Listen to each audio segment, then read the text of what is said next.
Friends, आप सभी का स्वागत है हमारे YouTube चैनल एजुक्राफ्ट एकेडमी में। आज हम पढ़ेंगे समकालीन भारत एवं शिक्षा का टॉपिक। इसका कोर्स कोड है E101।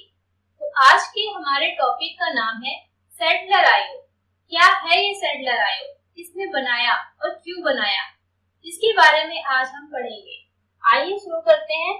सैडलर आयोग भारतीय शिक्षा के इतिहास में सैडलर यानी कि कलकत्ता विश्वविद्यालय आयोग, इसे हम दो नामों से जानते हैं, एक तो सैडलर आयोग के नाम से और दूसरा कलकत्ता विश्वविद्यालय के नाम से।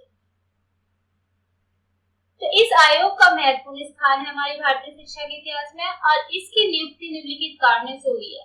आइए देखते हैं यहाँ पर क्यों हुई है इसकी नियुक्ति। पहला, सन 1910 में श्री हाल्डेन की अध्यक्षता में, ये नाम आपको याद रखना है कि सैडलर आयोग कब किसने शुरू किया, श्री हाल्डेन की अध्यक्षता में लंदन विश्वविद्यालय में सुधार लाने के लिए इस आयोग की नियुक्ति की गई थी। तो यहाँ से आपको समझ में आ गया होगा कि सैडलर आयोग क्यों बनाया गया है। कि सैडलर आयोग को 1910 में बनाया गया और श्री हाल्डेन की अध्यक्षता में बनाया गया और लंदन विश्वविद्यालय में सुधार लाने के लिए बनाया गया, इसकी नियुक्ति की गई है, जिसकी प्रेरणा से भारतीय विश्वविद्यालयों में सुधार लाने का विचार उत्पन्न हुआ। तो कहते हैं ना, देखा देखी सीखते हैं। तो इस तरह से क्या है, लंदन विश्वविद्यालय में जो है सुधार होना शुरू हुआ, तो भारतीय विश्वविद्यालयों ने भी इसके बारे में सोचा और इस पर विचार किया। तो यहाँ पे सेकंड पॉइंट ये है कि भारतीय विश्वविद्यालयों में कलकत्ता विश्वविद्यालय जो है सबसे बड़ा और पुराना है। ये आपको याद रखना है कि भारतीय विश्वविद्यालय में सबसे पुराना कौन सा विश्वविद्यालय है, कलकत्ता विश्वविद्यालय, और सबसे बड़ा भी है।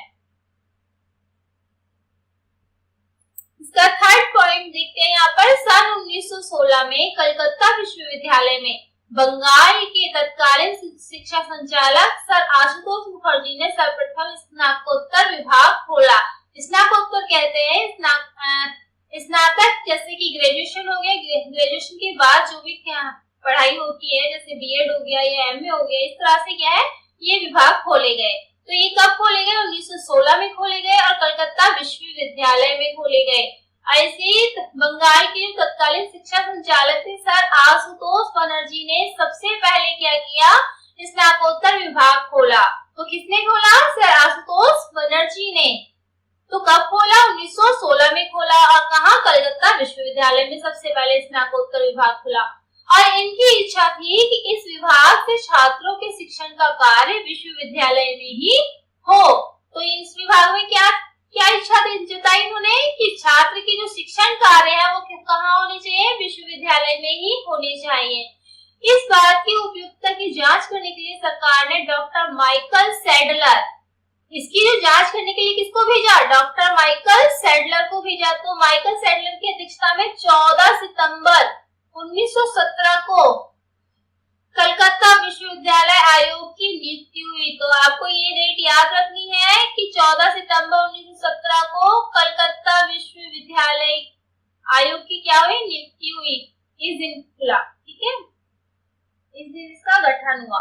सैडलर के नाम पर ही इस आयोग को सैडलर कमीशन भी कहा जाता है। तो सैडलर आयोग कहा एक को, एक और दूसरा सैडलर कमीशन भी इसको कहा, और कलकत्ता विश्वविद्यालय आयोग भी कहा इसको।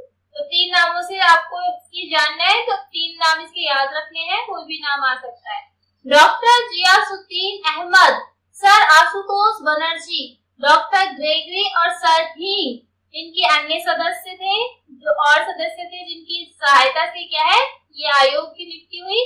आयोग की जांच का जो विषय था वो क्या था कि कलकत्ता विश्वविद्यालय की जो अवस्था है, कैसी दशा है उसकी, एवं आवश्यकता की जांच करना और उससे संबंधित समस्याओं को रचनात्मक ढंग से समाधान करने के लिए। तो यहाँ पे क्या, आयोग की जांच का विषय क्या था, क्यों आयोग का गठन किया जाए, किस लिए इसकी नियुक्ति की जाए। तो कलकत्ता विश्वविद्यालय की अवस्था, कि कलकत्ता विश्वविद्यालय की क्या दशा है, एवं आवश्यकता कि उसमें जरूरत है या नहीं है बदलाव करने की, इससे संबंधित समस्याओं को क्या है रचनात्मक ढंग से समाधान करने के लिए जो है ये सुझाव दिया। तो सैडलर आयोग 1917 से 1919 की जो मुख्य संस्तुतियां हैं वो इस प्रकार से हैं। आप देख लेते हैं यहाँ पर क्या क्या मुख्य संस्तुतियां हैं। तो पहले हम बात कर लेते हैं माध्यमिक शिक्षा हेतु संस्तुतियां। तो माध्यमिक शिक्षा के लिए क्या सुझाव दिए यहाँ पर? यह अनुभव किया गया कि उच्च शिक्षा की जो कुशलता है कुशल माध्यमिक शिक्षा पर निर्भर करती है। तो उच्च शिक्षा की कुशलता उसको और अच्छा बनाना तो कुशल माध्यमिक शिक्षा पर निर्भर करती है। अगर माध्यमिक शिक्षा अच्छी होगी, उच्च शिक्षा से पहले माध्यमिक शिक्षा को अच्छा बना दिया जाए तो उच्च शिक्षा भी अच्छी हो जाएगी। तो ये क्या है, ये विचार किया गया। इसीलिए माध्यमिक शिक्षा के पुनर्संगठन दोबारा से बनाने के लिए तथा प्रबंधन के लिए आयोग ने अगली संस्तुतियां की है। तो उसके बारे में यहाँ पर संस्तुति बताई हुई है। ये अच्छे तरीके से आपको याद रखना है ताकि आप एग्जाम में लिखते टाइम कोई भी पॉइंट छोड़े ना। तो पहला यहाँ पे पॉइंट ये है कि विश्वविद्यालय के लिए प्रवेश स्तर। तो पहला पॉइंट क्या है माध्यमिक शिक्षा की संस्तुतियों में? विश्वविद्यालय के लिए प्रवेश स्तर कि विश्वविद्यालय में अगर एडमिशन लेना है, प्रवेश करना है तो उसके लिए क्या स्तर होना चाहिए? विश्वविद्यालय में माध्यमिक स्तर के पश्चात प्रवेश होना चाहिए। तो पहले माध्यमिक स्तर होना चाहिए, इसके बाद ही उसमें प्रवेश हो सकता है। हाई स्कूल स्तर के बाद जो हाई स्कूल स्तर के पश्चात नहीं होना चाहिए। तो जैसा कि उस समय किया जाता था, पहले क्या होता था हाई स्कूल के बाद से अब क्या है हाई स्कूल के बाद उच्च शिक्षा दे दी जाती थी। तो ऐसा नहीं होना चाहिए, इसके लिए माध्यमिक शिक्षा भी होना जरूरी है। तो यहाँ पे सेकंड पॉइंट यह है कि विश्वविद्यालय से माध्यमिक कक्षाओं को अलग करना। विश्वविद्यालय से माध्यमिक कक्षाओं को अलग कर देना। तो इंटरमीडिएट सेकंड पॉइंट आपको ये याद हो जाना चाहिए। अब इंटरमीडिएट कक्षाओं को विश्वविद्यालय से अलग रखना चाहिए। तो इंटरमीडिएट क्लासेस को जो 12th क्लासेस होती हैं उनको विश्वविद्यालय से अलग रखना चाहिए। जैसे कि आजकल हो रहा है, आप लोगों को समझ में आ रहा होगा कि 12th तक हम लोग स्कूल में पढ़ाई करते हैं, इसके बाद विश्वविद्यालय से ग्रेजुएशन करते हैं। इसके अतिरिक्त इन कक्षाओं को हाई स्कूल के साथ नहीं जोड़ा जाना चाहिए। तो इन कक्षाओं को भी क्या है हाई स्कूल से भी अलग कर देना चाहिए, वरना नई प्रकार की संस्थाओं की स्थापना की जानी चाहिए जो माध्यमिक कॉलेज कह रहे हैं। तो देखिए यहाँ पे क्या बताया कि एक तो यहाँ पर हाई स्कूल जो है हाई स्कूल के लिए और फिर माध्यमिक कॉलेज भी खोले हैं, फिर उसके बाद उस शिक्षा के लिए विश्वविद्यालय खोले। इस तरह से फुलफिल होना चाहिए ये स्टेप है। नेक्स्ट पॉइंट है यहाँ पर 3 वर्षीय डिग्री कोर्स। तो यहाँ पे एक कोर्स बना दिया गया है जो कि 3 साल में पूरा हो जाना चाहिए। एक 3 वर्षीय स्नातक स्तरीय पाठ्यक्रम भी आरंभ किया जाना चाहिए। तो यहाँ पे देखिए एक तो माध्यमिक स्कूलों को विश्वविद्यालय से अलग कर दिया और यहाँ पे 3 वर्षीय डिग्री का कोर्स क्या है यहाँ स्टार्ट शुरू कर दिया है। तो यहाँ पे फोर्थ पॉइंट है आपका कि माध्यमिक तथा माध्यमिक परीक्षा का बोर्ड। तो आपने सुना होगा 10th बोर्ड की होती है, तो इस तरह से क्या है माध्यमिक तथा माध्यमिक परीक्षाएं भी क्या है बोर्ड में होनी चाहिए। प्रत्येक प्रांत में जो है माध्यमिक इंटरमीडिएट परीक्षा का एक बोर्ड होना चाहिए। तो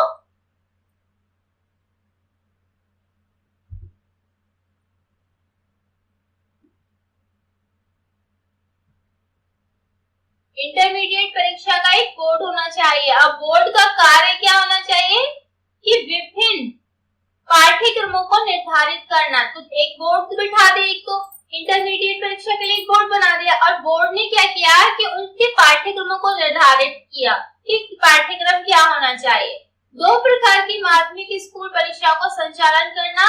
तो पहला हाई स्कूल और दूसरा माध्यमिक कॉलेजों को मान्यता प्राप्त प्रदान करना होना चाहिए। तो बोर्ड का यहाँ पे क्या काम बताया, बोर्ड बना दिया ना एक, तो बोर्ड का क्या काम बताया, एक तो पाठ्यक्रम सेलेक्ट करना है कि पाठ्यक्रम किस तरह से हो और ऊपर से क्या है दो तरह की माध्यमिक स्कूल की परीक्षा बना दी गई। पहले हाई स्कूल और दूसरी माध्यमिक कॉलेजों को मान्यता प्रदान भी करना हो गया। और बोर्ड को स्वायत्त होना चाहिए तथा किसी भी प्रकार के बाहरी हस्तक्षेप तथा सरकारी प्रभाव से मुक्त होना चाहिए। बोर्ड क्या है सरकारी प्रभाव नहीं पड़ना चाहिए बोर्ड पर और बाहरी हस्तक्षेप नहीं होना चाहिए। इसमें 15 से 18 सदस्य होने चाहिए। तो बोर्ड में कितने लोगों के को बताया गया है कि 15 से 18 सदस्य इसके होने चाहिए जो सरकार, विश्वविद्यालय और माध्यमिक कॉलेज तथा हाई स्कूलों का प्रतिनिधित्व करे।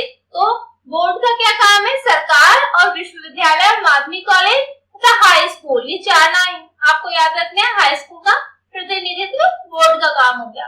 तो पांचवा इसका पॉइंट ये रखा गया है कि उच्च शिक्षा में अनुवर्गों जिसे ट्यूटोरियल कहा जाता है तथा विचार गोष्ठियां जैसे सेमिनार आपने देखे होंगे, सेमिनार्स जिसमें क्या है विचार रखे जाते हैं अपने का प्रावधान होना चाहिए।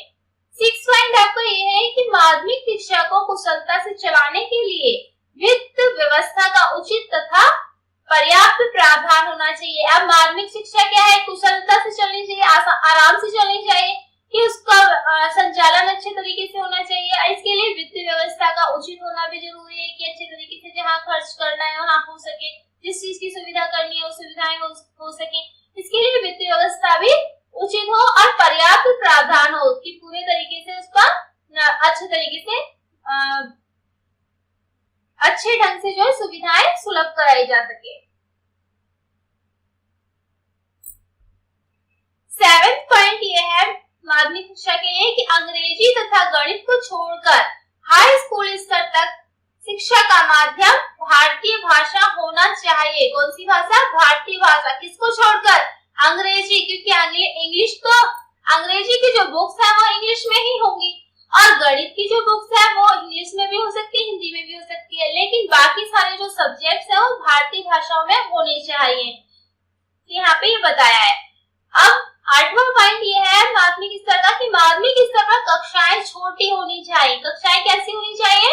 छोटी होनी चाहिए, जिससे अध्यापक तथा विद्यार्थी परस्पर निकट संपर्क में आ सकें।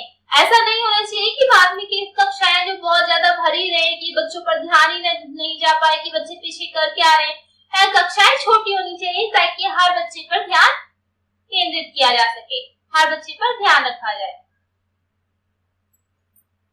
अब यहाँ पे बात करते हैं उच्च या विश्वविद्यालय शिक्षा हेतु संस्तुतियां।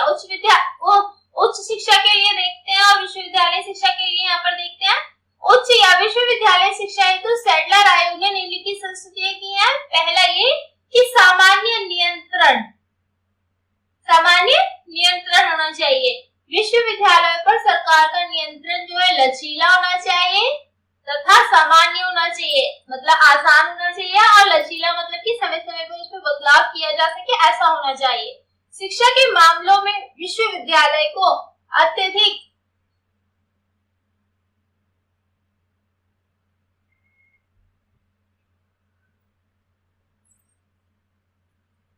सरकारी नियंत्रण से मुक्त होना चाहिए। शिक्षा के मामलों में विश्वविद्यालय को कैसा होना चाहिए? सरकारी नियंत्रणों से मुक्त होना चाहिए। और सैडलर आयोग ने भी सुझाव दिया है कि विश्वविद्यालयों के कार्य को नियंत्रित करने के अधिनियमों को सामान्य बनाया जाए। कैसा बनाया जाए? सामान्य बनाया जाए। किसके? विश्वविद्यालय के कार्य को नियंत्रित करने के लिए सामान्य अधिनियम बनाए जाए और अध्यापकों को इसमें अधिक भाग लेने की अनुमति होनी चाहिए। किसको? अध्यापकों को इसमें भाग लेने की अनुमति होनी चाहिए। और कुलपति को अवैतनिक के बजाय वेतनभोगी व्यक्ति होना चाहिए। अवैतनिक मतलब कि ऐसा नहीं कुलपति को कोई वेतन न मिले, वेतनभोगी होना चाहिए। सेकंड पॉइंट यहाँ पे दिया हुआ है कि अध्यापकों का चयन, कि किस तरह से अध्यापक चुने जाएं। विश्वविद्यालय के अध्यापकों की नियुक्ति चयन समितियों के द्वारा होनी चाहिए। कैसे होनी चाहिए? चयन समितियों के द्वारा होनी चाहिए कि अध्यापक जो है उनको जानकारी भी होनी चाहिए, नहीं किसी को भी अध्यापक बना दिया जाए और किसी को भी स्कूल में नियुक्त कर दिया जाए। तो इसके लिए चयन समितियां बनाई गई है। चयन समितियों के द्वारा ही क्या अध्यापकों का चयन होना चाहिए, जिसमें बाहरी व्यक्ति शामिल हो, कि बाहर के व्यक्ति भी शामिल हो सके। थर्ड पॉइंट ये है कि न्यायालय तथा कार्यकारिणी परिषद। अब विश्वविद्यालय के प्रबंधन के लिए सीनेट और सिंडिकेट के स्थान पर न्यायालय तथा कार्यकारिणी परिषद होनी चाहिए। क्या क्या बताया यहाँ पर? विश्वविद्यालय के प्रबंधन के लिए क्या है? एक तो सीनेट होनी चाहिए और तथा सिंडिकेट के स्थान पर न्यायालय और तथा कार्यकारिणी परिषद होनी चाहिए। ये पॉइंट याद रखने हैं। अगर आपको ये वीडियो अच्छी लगती हो तो लाइक शेयर सब्सक्राइब जरूर करिए। आइए यहाँ पे नेक्स्ट देखते हैं। फोर्थ पॉइंट, शैक्षिक परिषद परीक्षाओं, पाठ्यक्रमों तथा उपाधियों के प्रबंधन के लिए, परीक्षाओं, पाठ्यक्रमों तथा उपाधियों के प्रबंधन के लिए शैक्षिक परिषद की स्थापना की जानी चाहिए। किसकी? शैक्षिक परिषद की स्थापना की जानी चाहिए। तो इसलिए ये एक पॉइंट हो गया शैक्षिक परिषद। और फिफ्थ पॉइंट हमारा ये है कि मुसलमानों के लिए शिक्षा की सुविधा। अब कुछ परिस्थितियों के कारण मुस्लिम समुदाय जो है बहुत ही ज्यादा पिछड़ा हुआ हो गया है, इसलिए मुस्लिम शिक्षा को प्रोत्साहित किया जाना चाहिए और मुसलमानों के हितों की रक्षा की जानी चाहिए। पहले क्या होता था, औरतों को बुर्के में रखा जाता था और उनको स्कूल नहीं भेजा जाता था, तो इस तरह से क्या है, मुस्लिम गर्ल्स जो है वो पढ़ नहीं पाती थी। तो यहाँ पे इसलिए कहा गया है कि बहुत से बच्चे ऐसे पिछड़ गए कि उनको मुसलमानों की शिक्षाओं के लिए भी सुविधा होनी चाहिए और उनके हितों की रक्षा की जानी चाहिए। 6 पॉइंट ये है कि स्नातक कोर्स की अवधि। स्नातक कोर्स यानी बीए माध्यमिक स्तर के पश्चात, जो भी 12th के बाद आप कोर्स करते हो, वो स्नातक कोर्स माध्यमिक स्तर के पश्चात 3 वर्ष की होनी चाहिए। तो इसके लिए क्या समय उपलब्ध किया है कि 3 वर्ष का होना चाहिए माध्यमिक स्तर के बाद। तो यहाँ पे 7th पॉइंट ये है कि पास कोर्सों से भिन्न, तो ऑनर्स कोर्स को आरंभ किया जाना चाहिए। एक तो देखो पास कोर्स होते हैं और पास कोर्स, और एक होते हैं ऑनर्स कोर्स। तो पास कोर्स में आप क्या एक स्नातकोत्तर की डिग्री प्राप्त कर ली बस, और एक ऑनर्स होता है कि किसी भी एक सब्जेक्ट को आप किसी भी एक सब्जेक्ट में क्या है डिग्री हासिल करने के बाद ऑनर्स कहलाता है। तो ये इसका आरंभ भी किया जाना चाहिए। पॉइंट 8 यहाँ पर दिया है कि अभियांत्रिकी चिकित्सा विधि, शिक्षा, कृषि तथा प्रौद्योगिकी की कोर्स। कौन कौन से? ये अभियांत्रिकी की, चिकित्सा विधि, शिक्षा, कृषि और प्रौद्योगिकी। इसमें से आपको 2-3 भी याद रहेंगे तो बहुत है। इत्यादि में शिक्षा प्रदान करने के लिए विभिन्न पाठ्यक्रमों का प्रावधान किया जाना चाहिए। तो यहाँ पे ये भी शिक्षा के कोर्स बढ़ा दिए गए। अब यहाँ पे 9th पॉइंट ये बताता है कि भारत की आवश्यकताओं को ध्यान में रखते हुए आयोग ने क्या है कि कॉलेजों तथा विश्वविद्यालयों के मध्य निकट सहयोग तथा संबंध की संस्कृति की एक दूसरे से जुड़े हुए होने चाहिए। कॉलेज विश्वविद्यालय आयोग ने 2 प्रकार के कॉलेजों की स्थापना की संस्तुति की है। आप देखते हैं 2 प्रकार के कॉलेज कैसे, कि पहला तो ये कि ऐसे संबद्ध कॉलेज विश्वविद्यालय के क्षेत्र से बाहर स्थित हो। ये बात आपको याद रखनी है कि 2 तरह के कॉलेज कैसे थे, जो विश्वविद्यालय के क्षेत्र से क्या है बाहर स्थित हो। सेकेंड पॉइंट ये है कि ऐसे कॉलेज जो विश्वविद्यालय की निश्चित परिधि के अंदर स्थित हैं। तो एक तो क्या बताया है कि विश्वविद्यालय की निश्चित परिधि के बाहर और एक विश्वविद्यालय की निश्चित परिधि के अंदर, ये 2 तरह के कॉलेज खोले गए। 10th पॉइंट ये है कि विश्वविद्यालयों में अरबी, फारसी और संस्कृत के अध्ययन की सुविधा प्रदान की जानी चाहिए। यहाँ पे अरबी, फारसी और संस्कृत भी पढ़ाया जाना चाहिए। 11th पॉइंट ये बताता है कि छात्रों के स्वास्थ्य की देखभाल, इसके छात्रों के स्वास्थ्य की देखभाल करने के लिए प्रत्येक विश्वविद्यालय में शारीरिक प्रशिक्षण संचालक की नियुक्ति की जानी चाहिए, कि किसी बच्चे को अगर चोट लग जाती है तो वहां उसका इलाज हो सके। अब बात करते हैं हम कलकत्ता विश्वविद्यालय के संबंध में संस्तुतियां क्या बताई हुई है। आयोग ने कलकत्ता विश्वविद्यालय के संबंध में निम्नलिखित संस्तुतियां की हैं। पहला ये है कि एकात्मक शिक्षण विश्वविद्यालय की स्थापना। तो कलकत्ता विश्वविद्यालय में विद्यार्थियों की संख्या बहुत बढ़ जाने के कारण विश्वविद्यालय के लिए सफलता से इस संख्या को संभाल पाना संभव नहीं हो पा रहा था। तो इसलिए संस्तुति की गई कि यहाँ पे कलकत्ता होगा, कलकत्ता में एक एकात्मक शिक्षण विश्वविद्यालय की स्थापना की जाए। तो इसलिए एकात्मक शिक्षण विश्वविद्यालय की स्थापना हुई ताकि वहां की जनसंख्या संभाल सके।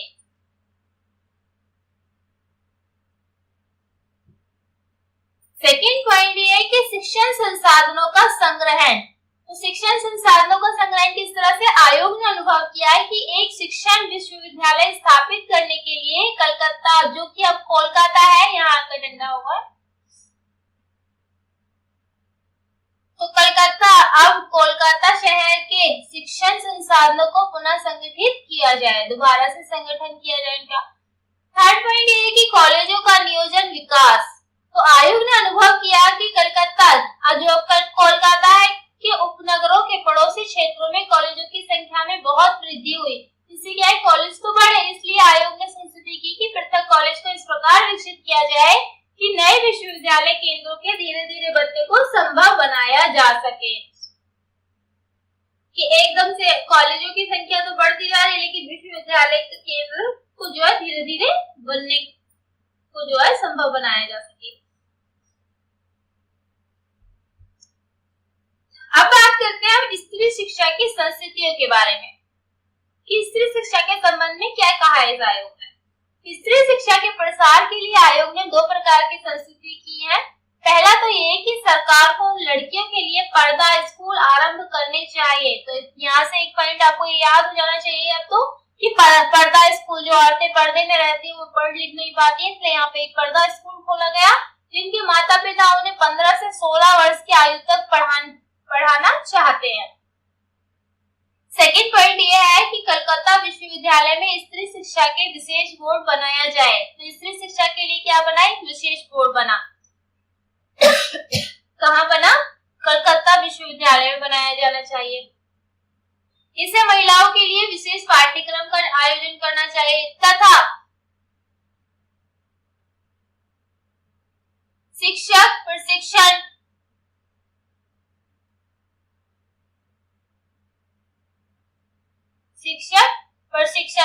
तथा चिकित्सा शिक्षा के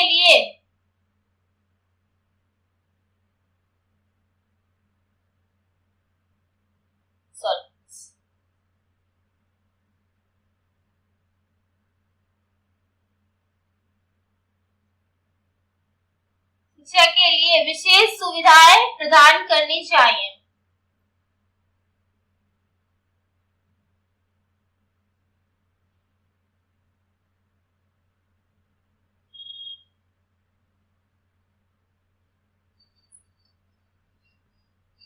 अब बात करते हैं हम अध्यापकों के प्रशिक्षण के संबंध में जो संस्तुतियां की गई कि क्या कहा गया है। इस संबंध में आयोग ने निम्नलिखित संस्तुति की है। पहला ये है कि माध्यमिक तथा बीए के परीक्षाओं के लिए जो है शिक्षा को अध्ययन का एक विषय बनाया जाना चाहिए। तो यहाँ पे क्या है, माध्यमिक तथा बीए परीक्षाओं के लिए शिक्षा को क्या बनाया जाना चाहिए, विषय बनाया जाना चाहिए। दूसरा ये है कि कलकत्ता तथा ढाका विश्वविद्यालयों में शिक्षा विभाग स्थापित किया जाना चाहिए। कहाँ पर, एक तो कलकत्ता में और दूसरा ढाका में। कलकत्ता और ढाका विश्वविद्यालय में शिक्षा विभाग की स्थापना की जानी चाहिए। थर्ड पॉइंट ये है अध्यापकों के प्रशिक्षण के लिए कि बिना किसी विलंब के प्रशिक्षित अध्यापकों की संख्या में वृद्धि की जानी चाहिए। प्रशिक्षित अध्यापकों की संख्या में वृद्धि की जानी चाहिए। ठीक है,